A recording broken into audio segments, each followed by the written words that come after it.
그 저는 그 세미의 이민자료실 운영자 쌤이라고 하고요. 오늘 그 유럽 스타트업 창업 및 투자를 통한 이민 프로그램에 대해서 좀 간략하게 설명을 드리도록 하겠습니다. 일단 도대체 세미가 뭐 하는 사람이냐, 제가 어떻게 하다 보니까는 이런 이민 업무를 1999년부터 지금까지 하고 있어요. 횟수로 한 19년 된 것 같네요. 제가 옛날에 한 2000년대 초반에 딴지일보에 뭐 호주 이민을 알려주마 뭐 이런 기획 연재를 처음 했었어요. 그 당시에는 호주로 뭐 이민을 간다던가 뭐 이런 그 개념 자체가 별로 없었던 시절이에요. 야, 호주에서 뭐 이렇게 그냥 그저 그런 뭐 요리학교를 1년 다니면은 영주권을 받을 수 있대, 이런 이야기가 한국에서 퍼지기 시작한 게 한 2004년, 5년 뭐 이때쯤이거든요. 근데 그 전에 그런 프로그램들을 개발하기 시작하고, 뭐 믿거나 말거나 제가 한 2002년도에 그 이민법을 분석을 해가지고 그 시드니에 있는 몇몇 요리학교들에 요렇게 커리큘럼을 만들고 여기 인증을 받으면은 그 학교 그 졸업한 사람들이 뭐 TRA 심사를 통과할 수 있다 뭐 이런 걸 컨설팅 해주기도 하고 그랬었어요. 그때 그거 돈도 안 받고 해줬는데 그 요리학교 돈 엄청 벌었죠. 그다음에 그 다음 카페에 이제 세미의 이민 자료실이라는 거를 제가 이제 뭐 한 2002년도, 3년도 그때부터 이제 운영자로서 일을 했었고, 그다음에 또 네이버 지식인의 이민 디렉토리 전문가로 또 한 10몇 년 된 것 같아요. 그리고 제가 원래 또 월급쟁이 생활을 많이 잘 못하다 보니까 그런 뭐 이런저런 다국적 회사들을 굉장히 여러 군데를 많이 다녔어요. 그리고 뭐 한국에 있는 주한 뭐 외국 대사관, 뭐 EU 쪽 대사관의 뭐 투자관 뭐 이런 걸로 근무하기도 하고, 그리고 이제 2015년도에는 뭐 딱 그 한 2년 좀 더 된 것 같네요. 예. 벙커원이라는 데서 이제 대한민국 그 당시에 뭐 한창 뭐 헬조선 뭐 이런 얘기가 많이 나왔었거든요. 그래서 그쪽에서 뭐 특강한 적도 있고, 뭐 믿거나 말거나 JTBC의 손석희 뉴스룸에 출연한 유일한 이민 전문가가 저예요. 그게 뭐 별거냐 할 수 있는데 뭐 그냥 그렇습니다. 그럼 왜 이민을 가야 하느냐? 이민은 사실 인간의 아주 자연스러운 생존 본능이에요. 사실 동물들도 그 먹이나 뭐 기후의 변화, 뭐 환경의 변화, 뭐 심지어는 짝짓기 이런 걸 위해서 항상 이주를 해요. 뭐 무슨 크리스마스 아일랜드 뭐 이런 데 가면 뭐 개가 갑자기 어느 특정 시기에 바다로 뭐 다 몰려든다던가, 아니면 뭐 어떤 동물이 아프리카에서 어느 지역에서 어느 지역으로 이동한다든가. 그리고 사실 원래 인류 자체도 정설이 아프리카에서 최초의 인류가 시작이 되고, 그다음에 뭐 유럽, 그다음에 뭐 아시아, 뭐 심지어는 미대륙 이런 데까지 이동을 한 거죠. 그리고 이제 이 이민이라는 게 굉장히 보편적인 현상이기 때문에 그 전 세계적으로 이민을 받아들이는 나라는 굉장히 많아요. 그리고 실제 이민자들이 가장 많이 가는 나라 10대 대상국에 보면은 뭐 미국, 러시아, 독일, 뭐 사우디, 캐나다, 영국, 스페인, 프랑스, 호주, 인도 뭐 이런 나라들이 있어요. 통계상으로. 근데 보면은 여기서 조금만 밖에 나가도 저기 어디 유학 섹션만 가도 유럽은 이민이 안 돼요. 뭐 이런 말도 안 되는 얘기를 하는 분들이 태반이에요. 왜 유럽이 이민이 안 돼요? 10대 이민 대상국에 독일, 영국, 스페인, 프랑스 4개국이나 들어가 있는데. 그리고 실제 블룸버그에서 한 1, 2년 전인가 2, 3년 전인가 나온 기사에 보면은 독일이 미국 다음으로 이민자가 많이 들어가는 나라예요. 사실은. 독일은 EU 통합 이후에 동유럽에 있는 이민자들을 싹 다 끌어썼어요.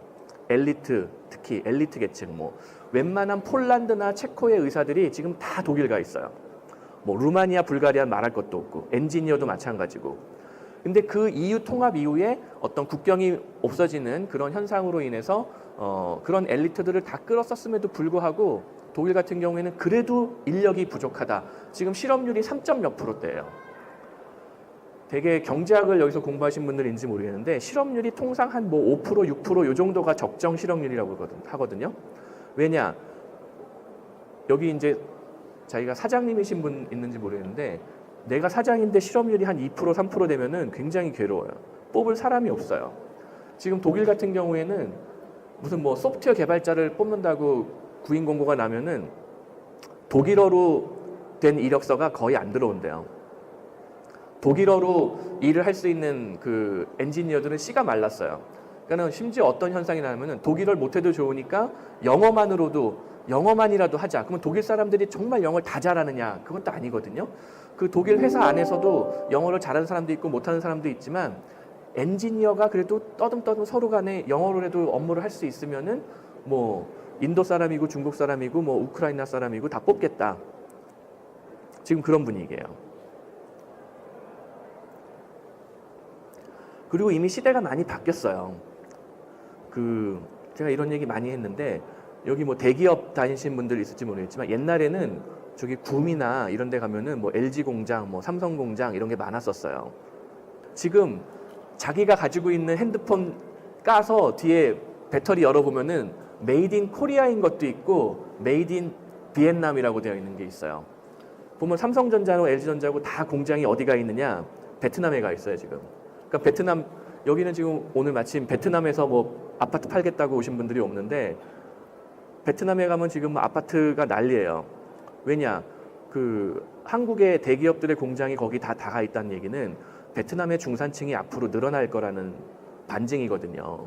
안정적인 수익을 뭐 평소에는 옛날에는 월급 2, 30만 원 받던 사람들이 삼성전자가 들어오면서 월급을 5, 60만 원씩 꼬박꼬박 받고 있단 말이에요. 그 대졸 신입사원이 한 5, 60만 원이에요. 베트남에. 뭐 이제 뭐 과장, 부장 올라가면 한 100만 원 받겠죠. 그럴 정도로 기업들은 이미 다국적화되어 있어요. 그러니까 인력이 싼 곳이라면은 정말 어디 정글까지도 다 찾아간다는 얘기예요.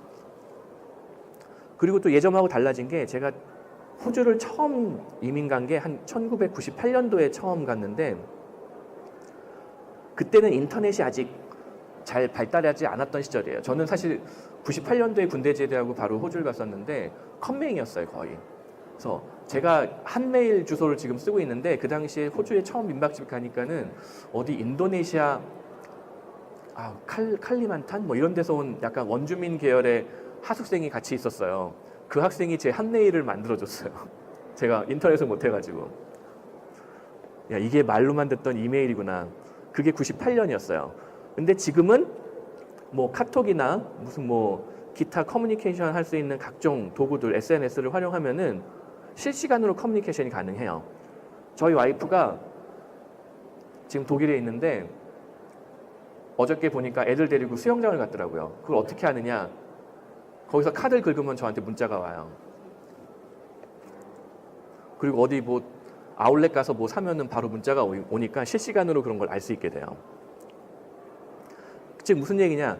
옛날에는 어디 뭐 누가 이민 갔다 그러면 죽었는지 살았는지 알 수가 없는데 이제는 뭐 페이스북이든 뭐 인스타그램이든 뭐 카카오 스토리든 실제로 뭐 우리 옆동에 살던 누구 엄마가 뭐 어디 뭐 스웨덴으로 이민을 갔대. 야 스웨덴에서는 국제학교를 영어학교를 공립학교가 있어. 그래서 학비도 안 낸대. 점심도 공짜로 준대. 근데 점심이 되게 부실해서 맛은 없다고 그러더라. 뭐 이런 거를 실시간으로 알게 돼요. 그리고 또 한 가지는 세상이 또 어떻게 바뀌었냐면은 저 스스로도 그런데 저는 약간 디지털 노마드예요. 디지털 노마드가 뭐냐면은 나는 지금 한국 시장을 대상으로 비즈니스를 하고 있지만 저는 지금 현재는 독일에 살아요. 작년까지는 어디 살았느냐? 호주에 살았어요. 내년도에는 뭐 계속 독일에 있을 것 같긴 한데 내후년에는 모르겠어요. 또 어디 가서 살고 있을지. 그러니까는 내 업무가 노트북과 인터넷만 있으면은 전 세계 어디를 가든지 비즈니스를 할 수 있는 환경이 이미 조성이 되어 있어요. 근데 사실 요새 인터넷 찾아보면 디지털 노마드하면 되게 무슨 뭐 금융 다단계 사기 뭐 이런 게 많아서 유의할 필요는 있어요. 디지털 노마드가 그걸 의미하는 게 아닌데 되게 무슨 금융 다단계 사기가 있더라고요. 보니까 그건 조심하세요. 그리고 또 하나 옛날에는 그냥 한국에서 태어나면은 그냥 죽을 때까지 한국에 살아야 돼요. 근데 이제는 더 나은 보상을 제공하는 고용주를 찾을 권리도 있고 또 심지어는 나한테 더 좋은 뭐 양육제도, 교육제도, 뭐 실업 노동제도, 의료보험제도 이런 걸 찾을 권리가 필요하다는 거예요. 한국에서는 되게 이제 해외를 안 가본 사람들은 해외에서 병원을 안 가본 사람들은 이런 얘기를 해요.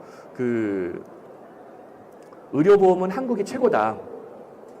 근데 병원 가보면 한국에서는 감기약만 많이 줘요. 근데 감기약 받아보시면은 약을 잘 정확하게 이 약이 뭐 하는지 인터넷에서 한번 찾아보세요. 되게 소화제, 제산제, 무슨 설사 방지하는 무슨 약, 그 다음에 가끔 항생제, 진통제, 소염제, 그걸 한 4-5개를 줘요. 그러면 독일이나 호주 같은 데 가서 의사한테 감기 걸렸다고 하면 그 약을 주느냐? 웬만해서 안 줘요. 웬만해서. 실제 뭐 목에 염증이 있다거나 이게 확인되지 않으면. 그럼 감기약을 막 싸게 많이 받으니까 한국 의료보험 제도가 좋으냐? 아니라는 거예요. 한국에서 여기 암보험 없는 분 손 들어보세요. 암보험 없는 분이 없어요.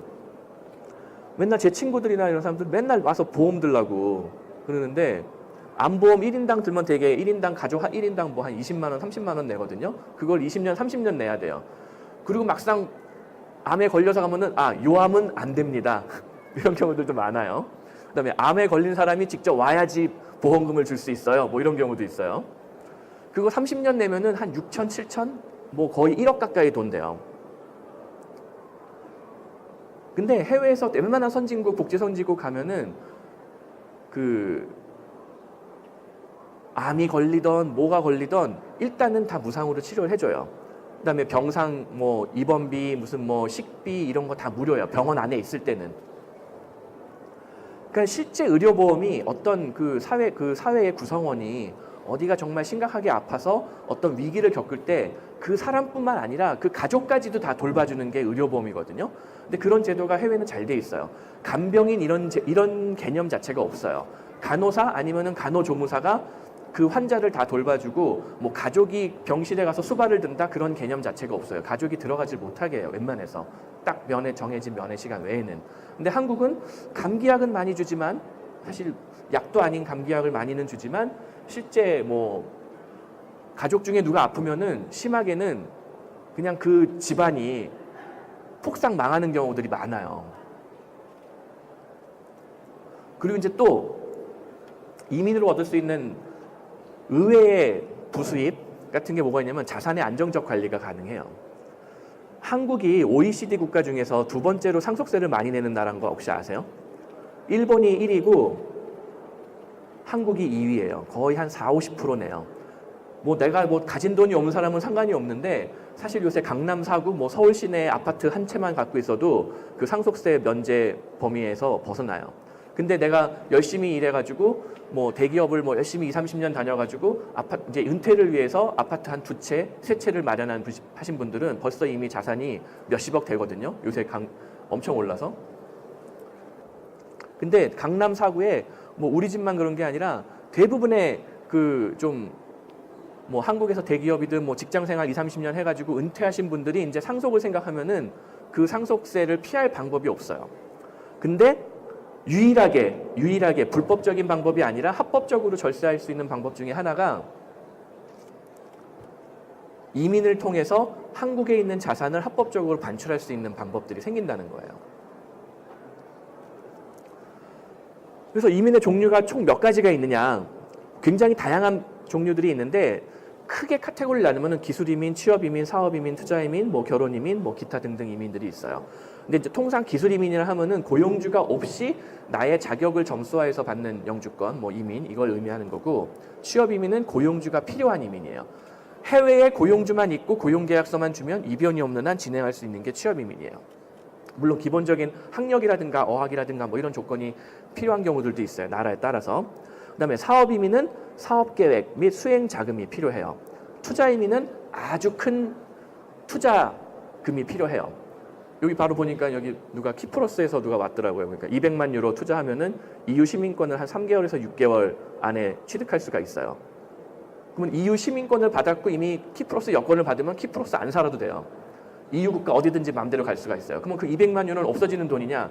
뭐 키프로스가 사실 얼마 전에 전쟁도 하고 뭐 그러긴 했는데 뭐 그래도 나름 안정적인 나라예요.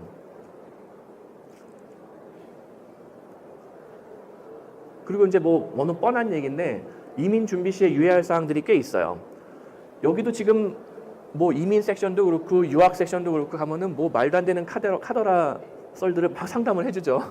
뭐 같은 업계에 있는 분들을 제가 욕하고 싶은 마음은 없는데 잘못된 정보가 너무 많아요. 인터넷에 찾아보면 한 90% 이상이 잘못된 정보예요. 그걸 다 일일이 뭐 잡아가지고 제가 막 정정해 줄 수도 없고. 근데 그런 그 잘못된 정보 중에는 그걸 굳이 분류해 보면은 애초에 틀린 정보도 있지만은 예전에는 맞았지만 지금은 그렇지 않은 경우가 있어요. 얼마 전까지만 해도 뭐 TV에 내가 용접 기술을 배워서 뭐 호주에 성공적으로 뭐 이민을 했느니 캐나다에 어디 가가지고 뭐 알버타에 가가지고 내가 이민을 해서 집을 샀느니 뭐 이런 얘기가 막 TV에 막 나온단 말이죠. 지금은 택도 없는 얘기라는 거예요. 광산붐이 꺼진 지가 언제고 오일붐이 꺼진 지가 언젠데 용접 기술자가 왜 필요하겠어요, 그 나라에서. 뭐 그거는 그나마 이해가 돼요. 근데 아예 업체들에서 왜곡이나 댓글 조작, 뭐 후기 뭐 이런 시발달들이 있다는 거예요. 그리고 공짜 좋아하면 안 돼요. 공짜 좋아하는 사람이 꼭 큰 돈을 더 치러요, 수업료를. 되게 유학원에서 뭐 어느 학교를 무조건 가라, 어느 뭐 무슨 투자 상품은 무조건 해라 한 건 그 커미션 때문이에요. 뭐 여기 EB5 많이들 팔고 있는데 EB5 하나 팔면은 저희한테도 맨날 그 미국에 있는 리저널 센터 뭐 무슨 프로젝트에서 맨날 와요. 우리가 한 3, 4만 불 줄 테니까 우리 투자 프로젝트 팔아달라. 근데 그 프로젝트를 제가 한번 쭉 읽어보면은 제가 파이낸스 전문가는 아닌데 말이 안 되는 프로젝트예요. 왜냐? EB5의 펀더멘탈을 이해하는 사람이 거의 아무도 없어요. EB5의 펀더멘탈은 내가 50만 불을 투자해서 일자리를 10개 이상 창조해야 돼요. 창출해야 돼요. 미국에서. 일자리를 10개 이상 창출하고 2년 이상 유지를 해야 돼요. 그래야지 영주권이 나와요. 자, 미국에서 최저임금이 지금 얼마냐? 한 2만 불 돼요. 1인당. 어디 뭐 중부 지역에 어디 막 흑인들 많은 동네 이런 데 가면은 한 2만 불이면 사람을 하나 뽑을 수 있어요. 그러면 10명이면 얼마죠? 20만 불. 2년 유지하면 얼마까지죠? 40만 불. 자, 내가 50만 불 투자한 프로젝트에 40만 불 써서 10명을 2년 동안 고용했어요. 그러면 10만 불로 수익을 내야 돼요. 나요? 어떤 세상에 어떤 투자 프로젝트가 사람을 10명을 뽑았다고 해서 당장 수익이 생겨요. 그런 프로젝트가 어디 있어요? 그런 프로젝트가 있으면은 수익률이 얼마란 얘기예요? 뭐 한 20%, 30% 된다는 얘기예요? 뭐 비트코인이에요? 그러니까는 그 프로젝트가 계속 가려면은 이거를 이제 전문 용어로 폰지라고 그래요. 폰지. 나 다음에 누가 50만 불을 또 넣어야 돼. 그럼 그 돈으로 또 돌려막고 잘 되면은 내가 영주권도 받고 내 돈도 뭐 일부 돌려받고 하는 거죠. 근데 그 다음에 안 들어오면 요새 중국에서 EB5를 막으려고 해외 자산 반출을 금지했죠. 얼마 전에. 이거 파이낸스 계신 분들은 무슨 말인지 이해를 하는데 중국 정부에서 자산을 중국 밖으로 나가는 거를 막았다는 얘기는 대부분의 전 세계의 부동산이나 주식시장이나 기타 시장이 별로 안 좋아질 거란 얘기예요. 특히 EB5. 안타깝지만. 또 하나, 그러니까는 이거 되게 다른 업계 분들한테 피해가 돼서 죄송하지만 그 진실을 말할 수밖에 없는 게 말레이시아 부동산 투자. 말레이시아 부동산을 사는 사람의 주 계층이 누구예요? 중국 사람이에요. 뭐 싱가포르 사람도 있지만 중국 본토 사람이 더 많단 말이에요. 근데 중국에서 자산 반출을 금지했어요. 그러면은 지금 내가 그 산 아파트는 지금 싱가포르하고 말레이시아 중간에 어디 바다 위에 모래를 덮어가지고 아파트를 지어가지고 그 시티를 만들겠다라고 이렇게 프로젝트를 했는데 땅도 없어요. 가면은 심한 프로젝트는 그런 프로젝트가 있어요. 말레이시아하고 그 조호바루 그 중간에 바다에다가 땅을 뭐 모래를 갖다 퍼가지고 땅을 만든 다음에 아파트를 세우겠다 뭐 이런 프로젝트가 있어요. 근데 중국 사람이 돈이 안 들어오는데 그게 어떻게 돼요? 안 되는 거죠. 아무튼 그러니까 그런 리스크를 다 얘기해주면서 뭐 투자해라 그러면은 얼마나 좋은데 그런 리스크를 잘 얘기를 안 해주더라는 거예요. 그러면 왜 하필이면 미국, 호주, 캐나다 놔두고 유럽을 가느냐? 마이클 모어의 시코나 다음 침공은 어디를 한번 보세요. 미국식 자본주의와 그 유럽식 이거 3인주의라고 그러나? 제가 정치학과 출신이 아니라서 잘 용어를 잘 모르는데 이런 약간 사회적 민주주의 뭐 이런 약간 수정된 자본주의 뭐 이런 거와 미국식 자본주의가 어떻게 차이가 나는지가 아주 명백하게 나와요. 그 다음에 이거 약간 옛날 자료인데 한 4, 5년 됐나? EBS의 행복의 조건 복지국가를 가다 유튜브에 한번 찾아보세요. 이거 다 올라와 있어요. 그래서 제 판단에는 현존하는 지구상의 국가 사회 시스템들 중에서 가장 발전된 단계가 유럽의 나라들이 아닌가. 특히 뭐 사실은 이탈리아나 뭐 좀 밑에 나라들은 사실은 뭐 이탈리아에서 이런 얘기가 있어. 로마 밑으로는 아프리카다. 뭐 이런 얘기가 있어요. 사실은. 그러니까 별로 남유럽이나 뭐 동유럽은 그 정도 단계에 이르지는 못했는데 알프스 이북에 뭐 독일이라든가 네덜란드, 뭐 베네룩스 3국이라든가 특히 뭐 북유럽 국가들은 현존하는 국가 시스템, 사회 시스템 중에서는 아마 최선인 것 같아요. 그리고 또 왜 유럽을 선택할 수밖에 없는가는 가장 현실적인 이유는 이민법 강화예요. 예전에 비해서 여기 지금 그 전시에 나온 이민 업체들이 대폭 줄었어요. 이거 작년에도 오고 재작년에도 오신 분들. 옛날에는 여기를 다 비숙련직 취업 이민이 다 덮었어요. 그거 아세요? 미국의 비숙련직 취업 이민, 닭공장에 가면은 1년 하면은 뭐 영주권 준다 이 프로그램. 그거 지금 미국 영사관에서 사기라고 그래가지고 다 막혔어요 지금. 왜냐? 비숙련직 취업 이민은 아무런 기술이 없는 사람을 데려다가 뭐 3년이고 4년이고 풀타임으로 쓰겠다라는 의도인데 왜 6개월만 일해도 된다, 1년만 일해도 된다, 잘못된 정보를 주냐는 거예요. 그러니까 그 회사들이 지금 다 망하고 뭐 그나마 버티고 있는 회사들이 여기 다 나와 있는 건데 뭐 여기 지금 그 업계 분들도 계시겠지만 안 되는 방법을 팔지 말라는 거예요. 차라리 저한테 연락 주세요. 여기 업계 분들 계시면은 저한테 연락 주세요. 저희가 방법을 찾아드릴게요. 저희랑 같이 협업을 하는 게 나아요. 저희가 마케팅을 잘 못하니까. 그래서 그 유럽은 왜 이게 쉬우냐? 현재 유럽에서는 IT, 바이오, 신재생 에너지, 뭐 기타 몇몇 핵심 산업들에 대해서 스타트업을 굉장히 장려해요. 근데 사실 이 스타트업 창업이나 이런 투자에 대한 그 이민 프로그램은 유럽뿐만이 아니라 미국, 캐나다, 호주, 뉴질랜드 다 있어요. 영국 뭐 등등 영비권에도. 근데 그 조건이 너무 까다로워요. 미국은 심지어 스타트업 프로그램이 비자법이 아니라 뭐 이상한 데서 다루기도 하고 막 그래요. 근데 유럽은 지금 분위기가 일단 회사만 안정적으로 세워져 있고 사업 계획이 타당하고 어느 정도의 자금만 증명이 되면은 대부분 거주허가를 승인을 해줘요.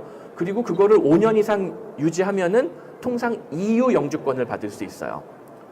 이게 EU에는 지금 이민법이 막 바뀌는 시기예요. 옛날에 여태까지는 미국, 호주, 캐나다의 그 이민자들 많이 뺏기니까 그거를 바꾸기 위해서 뭐 EU에서 뭐 블루카드라는 제도도 만들고 뭐 EU 영주권이라는 제도도 만들고 막 만들고 있는데 이게 나라마다 EU 영주권 제도가 있고 그 나라 고유의 영주권 제도가 있고 두 가지 영주권을 받을 수 있는 뭐 이런 계획이 있을 정도예요. 그래서 지금 현재 그 유럽 스타트업 창업을 통해서 EU나 뭐 그 나라의 어떤 EU 어느 특정 국가의 영주권을 취득하기 위해서는 통상 한 3억에서 한 6억 원 정도 자금이 있으면은 가능해요. 이 자금이 한꺼번에 들어가는 경우는 거의 없고 대개 뭐 분납이 된다고 보시면 돼요. 뭐 분기별로, 뭐 월별로, 뭐 연별로. 그리고 그거를 이제 내가 혼자 그 돈만 가지고 하면은 뭐 될 때도 있고 안 될 때도 있지만 만약에 그런 자금들이 좀 모여가지고 자 아까 EB5는 50만 불로 일자리 몇 개 만든다고 그랬죠? 10개. 유럽은 한 뭐 2, 30만 유로로 일자리 하나만 만들면은 영주권까지 갈 수가 있는 거예요. 지금 제도상으로는. 근데 그게 한 두세 사람 모여가지고 뭐 한 100만 유로 만들었는데 뭐 그걸로 한 3, 4명 영주권 받을 수 있느냐? 가능하다는 거예요. 그리고 그쪽 이민성이나 뭐 투자청이나 국세청에서 보기에는 야 20만 유로만 가지고 사업하는 것보다는 뭐 25만 유로씩 뭐 4명이 모여가지고 100만 유로 가지고 사업을 하면은 더 그럴듯하잖아요. 그러니까 더 승인이 더 잘 돼요. 그래서 이게 나라마다 정말 이민자가 급한 나라들은 심지어 2년 만에 영주권을 주겠다 이런 나라들도 있어요. 독일 같은 경우에는 지금 블루카드 받아서 21개월 유지하면은 바로 영주권 신청할 수가 있어요. 물론 21개월 후에 바로 영주권이 나오진 않겠죠. 21개월 후에 신청을 할 수가 있는 거고 뭐 짧으면은 1, 2개월, 길게 걸리면 뭐 3, 4개월 걸리겠죠. 그리고 EU 국가 어디든 어느 나라를 가든 5년만 버티면은 EU 영주권을 받아요. 그 나라 영주권이 아니라 EU 전체에 통용이 되는 기본적으로. 근데 이제 물론 국가별로 어떤 나라는 뭐 독일어를 중하를 해야 돼. 노르웨이는 EU 국가는 아니지만은 노르웨이는 뭐 A2만 해도 돼. A2란 얘기는 그냥 기초에서 살짝 높은 정도, 이 정도 수준이거든요. 또 어떤 나라는 뭐 세금을 더 많이 냈어야 돼. 어떤 나라는 세금을 안 내더라도 일단은 5년을 버티고 마지막에 소득만 증명이 되면 돼. 뭐 이런 나라도 있고 나라마다 다 조금씩 달라요. 그래서 일반적으로 그 절차를 설명을 드리면은 뭐 다른 일반 미국이나 뭐 호주나 캐나다의 사업 이민하고 크게 틀리지는 않아요. 뭐 사업 계획이 일단 타당해야 돼요. 뭐 말도 안 되는 사업 계획으로 하면 안 돼요. 근데 되게 이제 사업 이민이나 해외에서 창업하겠다는 분들이 저는 윤식당을 보고 감명받아서 한식당을 창업하겠어요. 뭐 이런 분들이 많은데 그게 오히려 돈이 더 들어요. 그리고 현지의 외국인청이나 이민성에서 별로 좋아하지 않는 방법이에요. 그거는 이제 영어로 뭐라면 뭐 맘앤팝 숍이라고 그러나 뭐 이런 식으로 약간 비하하는 그런 표현이 있을 정도로 그냥 동네 구멍가게는 별로 비즈니스적으로 안 좋아요. 근데 그거보다 훨씬 비용이 적게 들어가는 더 유망한 창업 방법들이 있단 말이죠. 아무튼 그것도 또 추후에 설명을 드릴게요. 구조에 따라서 회사의 지배 구조에 따라서 자영업자가 될 수도 있고 뭐 유한회사가 될 수도 있고 주식회사가 될 수도 있고 그다음에 대주주와 대표이사가 분리가 될 수가 있고 같은 사람이 될 수도 있고 뭐 그래요. 그게 나라에 따라 대주주와 대표이사가 겹치는 게 유리한 경우도 있고 대주주와 대표이사가 분리되는 게 유리한 경우도 있고 그래요. 그리고 법인 계좌 개설 및 자본금 납입. 자본금이 한국도 지금 많이 바뀌었는데 옛날에는 자본금 5천만 원이 안 되면은 주식회사를 설립을 못 했는데 요새는 뭐 100만 원짜리 회사도 많이 있다고 그러더라고요. 근데 해외는 심하게는 영국에 있는 무슨 회사들 뭐 이런 거는 2달러짜리 회사들도 있어요. 회사의 자본금이 2달러예요.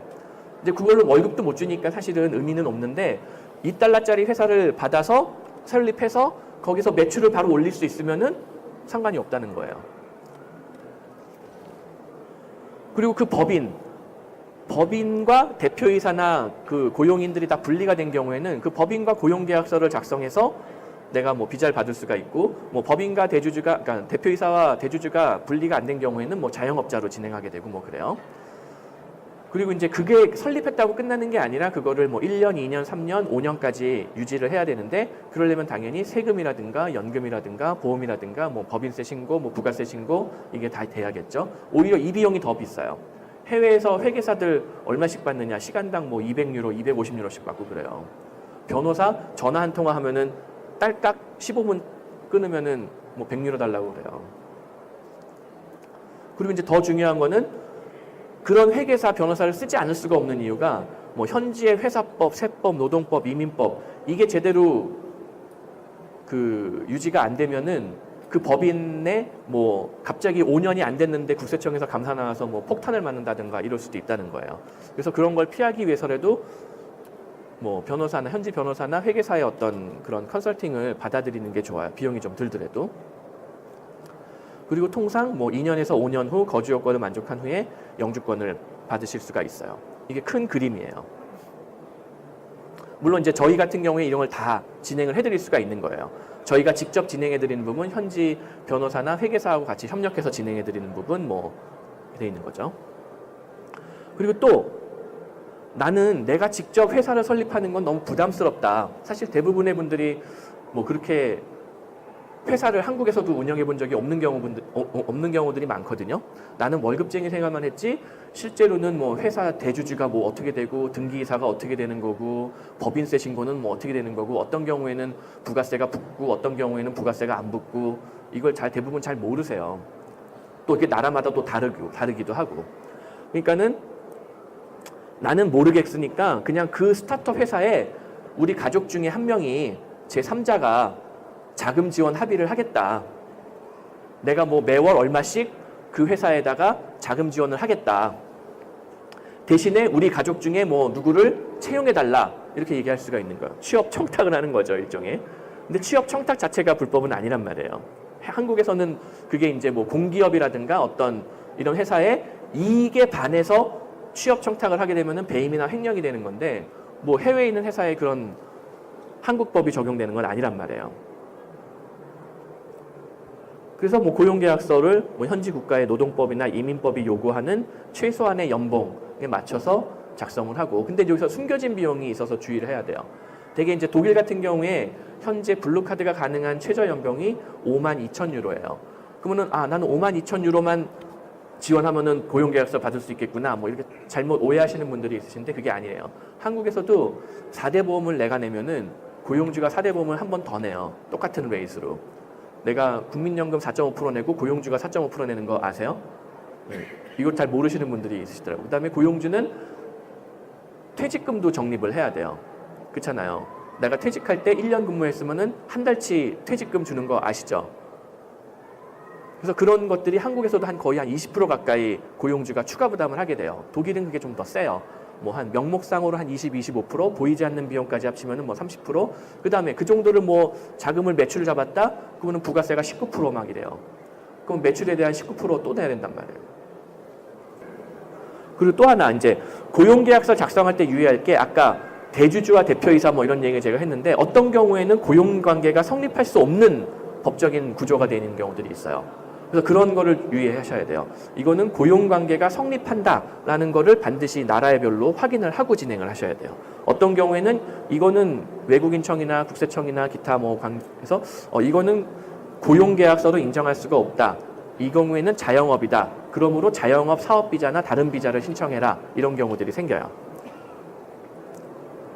하여튼 뭐 이런 식으로 기존 스타트업에 투자를 하는 방법으로 진행을 하면은 내가 직접 운영에 관여하지 않아도 되니까 뭐 조금 더 유리할 수가 있어요. 대신에 그 회사에서 어사인 받는 어떤 업무들을 열심히 할 필요는 있겠죠. 근데 되게 통상 저희가 이런 거를 알선해드리고 진행을 할 때는 노동관계만 성립하면 되기 때문에 굳이 출근을 하지 않더라도 재택근무나 원격근무로 일을 할 수 있는 방법으로 최대한 찾아드려요. 그러면은 심하게는 어떤 경우가 생길 수가 있느냐? 뭐 독일이든 뭐 노르웨이든 스웨덴은 다 공통인데 뭐 회사는 어디 뭐 미넨에 있는데 나는 뭐 저기 뭐 슈투트가르트에서 근무를 한다고 해서 법적으로 위배가 되는 게 아니라는 거예요.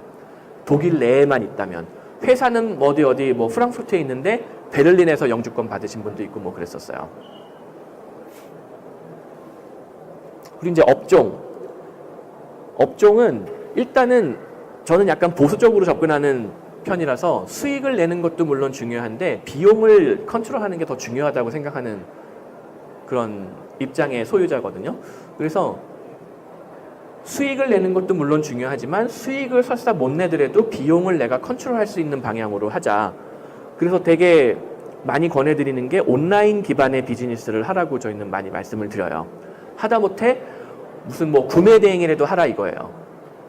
그 현지에 무슨 뭐 요새 갑자기 그런 것들이 많아졌어요. 보면은 인터넷에 보면은 뭐 독일제 핸드크림을 팔아요. 뭐 구매 대행 해드려요. 뭐 플레이스테이션 뭐 껴가지고 199유로에 배송해드려요. 뭐 이런 것들 막 생겼거든요. 한국에서 훨씬 더 비싼 것들이 되게 이제 그거를 조금 더 전문적인 용어로 하면 일종의 아비트리지 같은 건데 얼마 전까지만 해도 비트코인이 지금은 모르겠어요. 시세가 독일에서 10,000유로였거든요. 비트코인이. 그러니까 뭐 그렇게 그러니까 독일에서 1,000만 원짜리 비트코인 하나가 1,000만 원이었다 시세가. 근데 한국에서는 1,200만 원, 뭐 1,300만 원 해요. 차익이 발생해요. 똑같은 상품인데. 그럼 어떻게 하면 되죠? 돈을 들고 독일 가서 비트코인을 사가지고 한국으로 보내면은 얼마가 남아요? 한 200만 원 남는 거예요. 근데 지금은 한국 정부에서 그걸 다 불법으로 막아놨나 뭐 그래요 막. 그러니까 그걸 하라는 말씀은 아닌데 모든 상품이 어떤 상품 같은 경우에는 거의 현찰과 동일하게 간주되는 상품들이 있어요. 예를 들어서 뭐 샤넬백.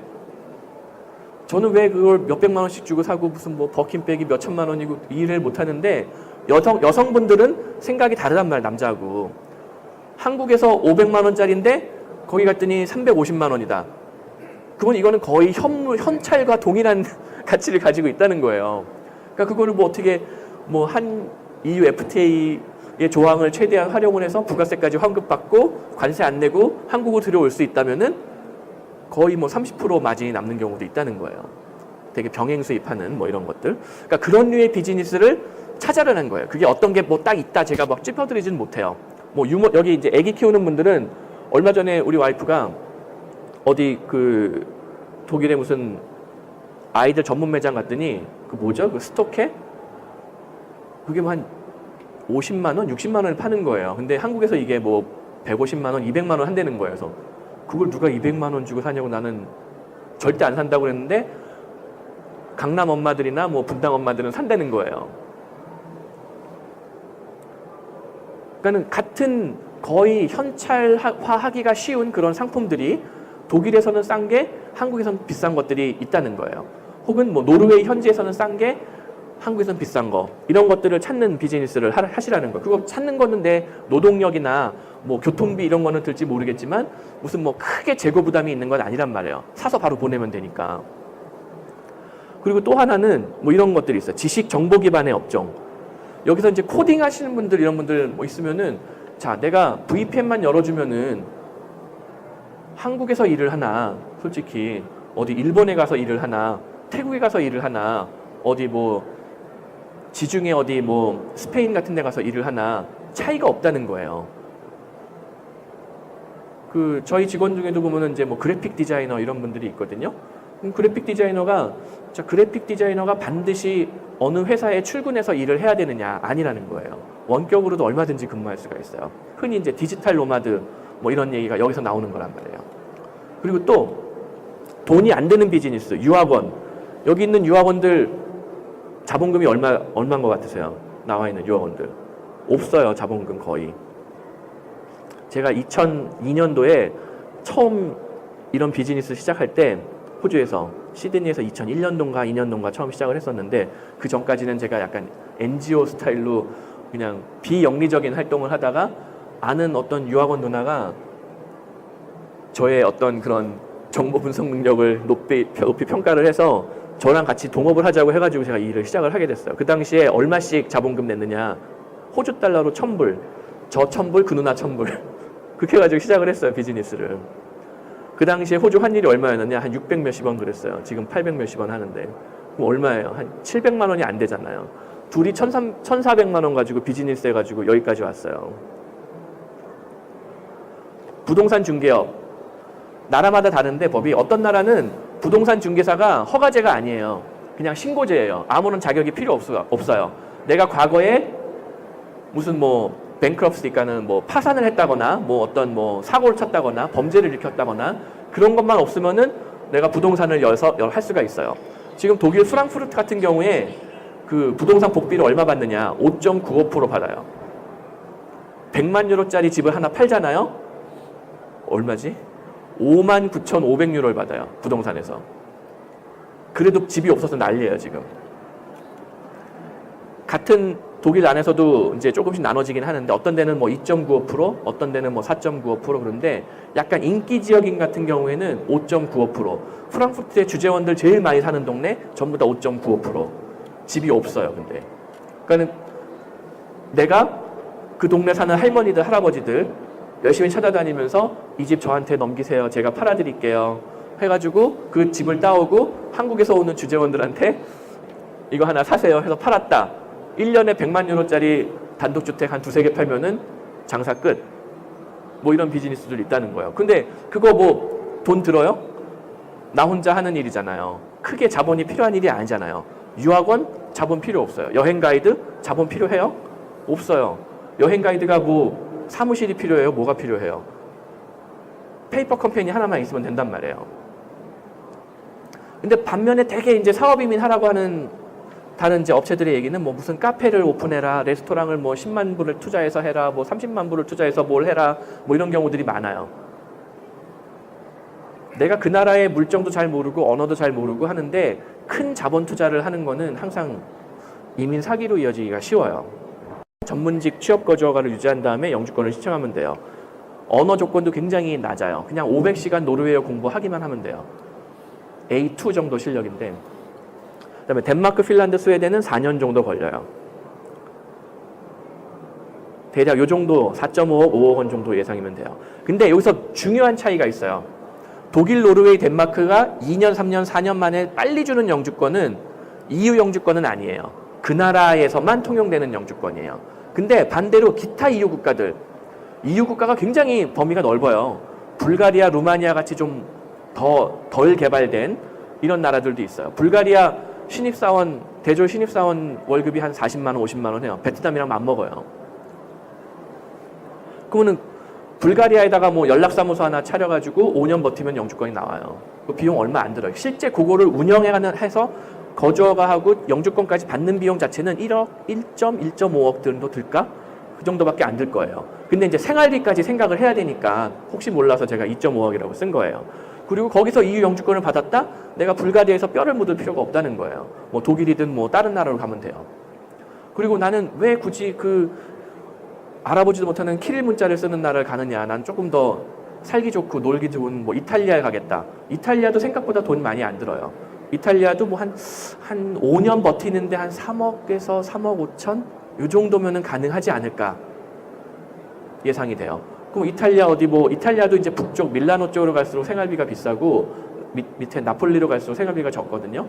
대신에 약간 달라요. 알프스 쪽으로 갈수록 인종이 사실 같은 이탈리아인이 아니에요. 이게 알프스 쪽으로 갈수록 약간 독일 사람 비슷한 이탈리아 사람이고 남쪽으로 갈수록 약간 중동이나 아프리카 쪽에 가까운 스타일의 이탈리아 사람들이에요. 아무튼 뭐 옛날에 무슨 뭐 시네마 천국 뭐 이런 거 찍던 그런 동네 가가지고 나는 그런 데서 유유자적 하고 싶다. 그럼 훨씬 적은 비용으로 EU 영주권까지 가능하다는 얘기예요. 지금 몇 시죠? 네, 20분 정도 남았는데 일단 그 기본적으로 뭐 이런저런 이민에 관련된 이민 혹은 뭐 유학에 관련된 유학을 통한 이민 뭐 취업 이민 기타 등등 뭐 결혼 이민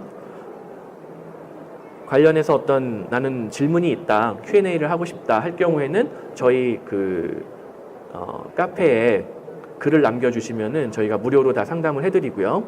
그다음에 이제 본격적인 진행을 원하시는 경우에는 그 유료 전화 상담, 유료 대면 상담이 있으니까 요거를 활용하시는 게 좋아요. 제가 항상 서울에 상주하지는 않아요. 저희 가족들은 지금 현재 다 독일에 있고 저도 가족들 데리고 다 놀러 다니고 해야 되기 때문에 바쁜 사람이에요. 그래서 제가 항상 서울에 있지는 못하고 지금 당장 내일 이제 비행기 타고 독일 가는데 독일 가면 또 가족들 데리고 그 마테오른에 가기로 했어요.